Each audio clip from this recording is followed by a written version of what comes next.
Bos, bos, bos. Yep, masih aja banyak yang merokok, bos.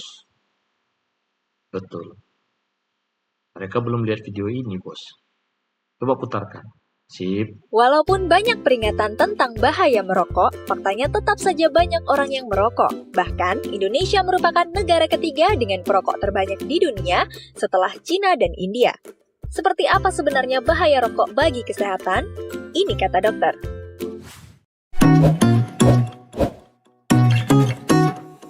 Pada satu batang rokok ada sekitar 600 bahan yang kalau dibakar bisa menghasilkan lebih dari 7.000 bahan kimia, di mana 69 diantaranya beracun dan bersifat karsinogenik atau menyebabkan kanker. Komponen dalam rokok dapat dibedakan dalam dua bentuk, fase gas dan fase tar atau fase partikulat.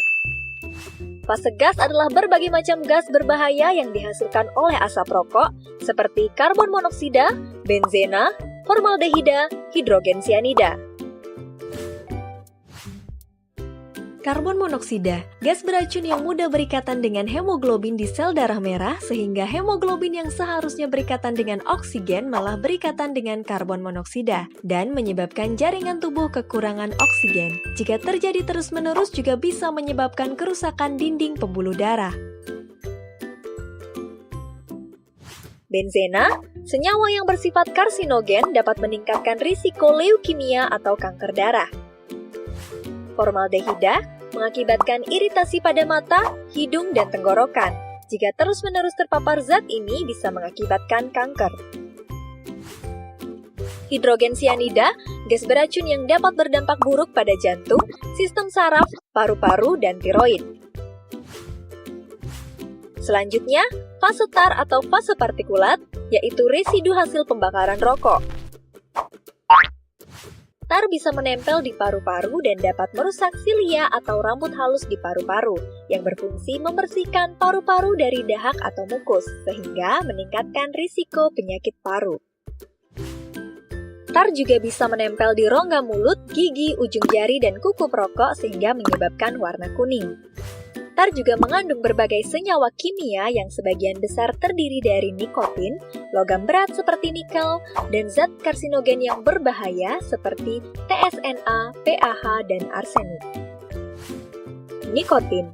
Nikotin bekerja di otak merangsang meningkatnya hormon adrenalin dan dopamin yang menyebabkan perokok merasa senang, lebih fokus, dan konsentrasi. Ketika berhenti merokok, kedua hormon ini berkurang dan saat itu perokok akan mulai merasa cemas, uring-uringan, dan hilang konsentrasi sehingga menyebabkan kecanduan rokok. Hormon adrenalin juga berperan memacu detak jantung dan merangsang berkelompoknya sel pembekuan darah yang menyebabkan penyumbatan pembuluh darah.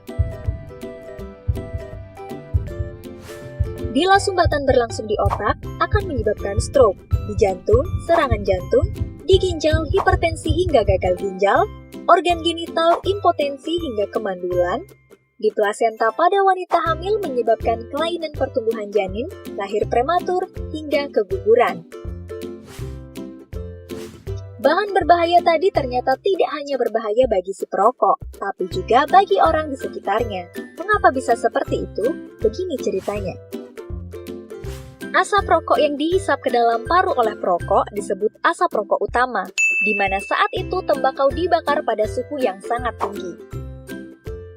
Asap yang berasal dari ujung rokok yang terbakar disebut asap rokok samping, di mana saat itu tembakau dibakar pada suhu yang lebih rendah, sehingga pembakaran zat terjadi tidak sempurna, dan menghasilkan senyawa 4 kali lebih berbahaya bagi yang menghirup.